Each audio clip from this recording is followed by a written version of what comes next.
On the far western coast of the continent, high atop a rocky promontory overlooking the Sunset Sea, sits Casterly Rock, ancestral seat of House Lannister.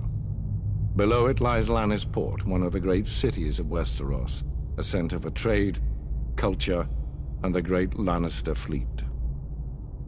There are a number of gold and silver mines in the Westerlands, making it the richest region in all of Westeros.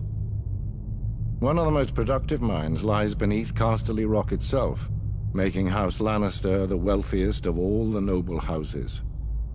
This allows House Lannister to finance many endeavors of other noble houses. Even the king himself has sought credit from Casterly Rock from time to time. We Lannisters claim our descent from the Andal invaders, and through the female bloodline, Lann the Clever.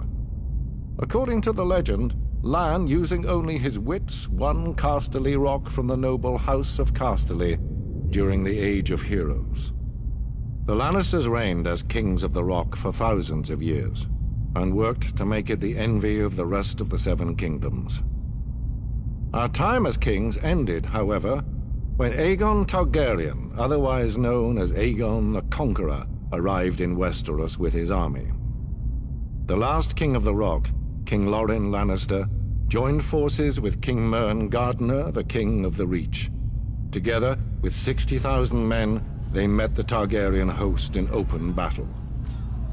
History tells us that Aegon unleashed all 3 of his dragons, slaughtering 4,000 men at what came to be known as the Field of Fire.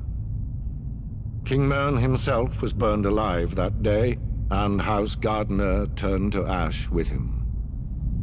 Seeing both the threat and opportunity the Targaryens represented, Loren wisely surrendered and aided Aegon in his further conquest of Westeros.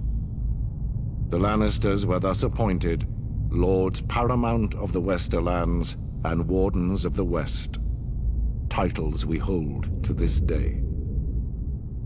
Let us be clear, though. It is neither luck nor royal favor that makes our house prosperous.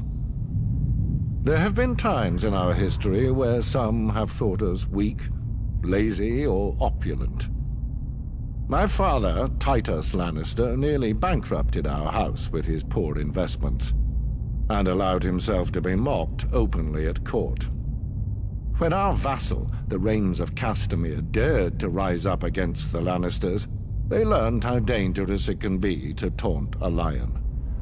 I, Tywin Lannister, led the assault on Castamere to put down this rebellion. I made an example of them, to anyone who doubts our might. They even made a quaint song about the fates of the Rains of Castamere. Sadly, there are no Rains left to hear it.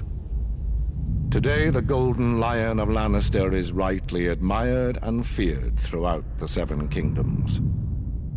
Our words are, "Hear me roar." But there are other words that should be remembered when crossing a lion of Casterly Rock. A Lannister always pays his debts.